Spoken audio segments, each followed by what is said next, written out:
Hello दोस्तों, नमस्कार। मैं हूँ नरेंद्र निर्मल। आप देख रहे हैं हमारा चैनल एडवोकेट हेल्प यू। तो दोस्तों, अगर आपने हमारा चैनल सब्सक्राइब नहीं किया है तो सब्सक्राइब कर दें और लाइक का बटन दबाकर इसको लाइक करते हैं। और जो भी आपको क्वेश्चन पूछना है आप कमेंट कर सकते हैं, हम उसका जवाब आपको देंगे। तो दोस्तों, आइए शुरू करते हैं अपना चैनल हम एडवोकेट हेल्प यू। आज का विषय है चोरी, डकैती या लूट से प्राप्त संपत्ति को रखना। ये सब्जेक्ट है इसका, ठीक है। तो दोस्तों, अब हम शुरू करते हैं इसके बारे में डिटेल। क्या चोरी, डकैती या लूट से प्राप्त संपत्ति को रखना अपराध है? तो ये हमारा विषय है, क्या चोरी, डकैती या लूट से प्राप्त संपत्ति को रखना अपराध है।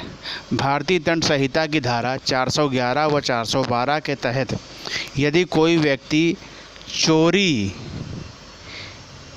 डकैती तथा लूट से प्राप्त संपत्ति को जानबूझकर बुरी नीयत से रखता है, कहने का मतलब दोस्तों ये है कि धारा 411 बरामदगी होती है और 412 के तहत यदि कोई व्यक्ति चोरी, डकैती तथा लूट से प्राप्त संपत्ति को जानबूझकर बुरी नीयत से रखता है तो वो अपराध कारित करता है।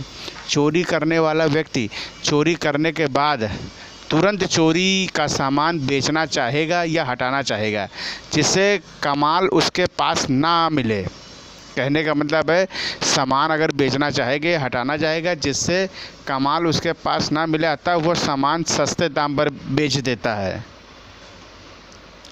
जो भी उस सामान को लेता है या जानते हुए कि यह चोरी का माल है, यह वो अपराध करता है। इसलिए सामान लेने से पहले ये अवश्य जान लेना चाहिए हमको कि वो सामान कहीं चोरी का है या डकैती का है या लूट का तो नहीं है। उदाहरण हम लोग देखते हैं, अकबर चोरी की घड़ी बीरबल को कम दामों में बेच देता है। ये एक एग्जाम्पल दोस्तों बता रहा हूँ हम। अकबर चोरी की घड़ी बीरबल को कम दामों में बेच देता है। बीरबल ये जानते हुए कि वो गाड़ी चोरी की है, उसे खरीद लेता है। बीरबल ने चोरी का सामान खरीदने का अपराध किया है। समझ गए दोस्तों? अगर आप ये जानते हुए कि गाड़ी चोरी की है, अगर आप उसे खरीद लेते हैं तो फिर आपने अपराध किया है। तो इसके दंड का प्रावधान ये है दोस्तों, चोरी से प्राप्त संपत्ति रखने का दंड 3 वर्ष तक का कारावास या जुर्माना या दोनों हो सकता है। यदि रखी गई संपत्ति डकैती से प्राप्त की गई है तो दंड आजीवन कारावास तथा जुर्माना हो सकता है। समझ रहे दोस्तों? यदि रखी गई संपत्ति डकैती से प्राप्त की गई है तो दंड आजीवन कारावास में बदल सकता है और जुर्माना भी हो सकता है।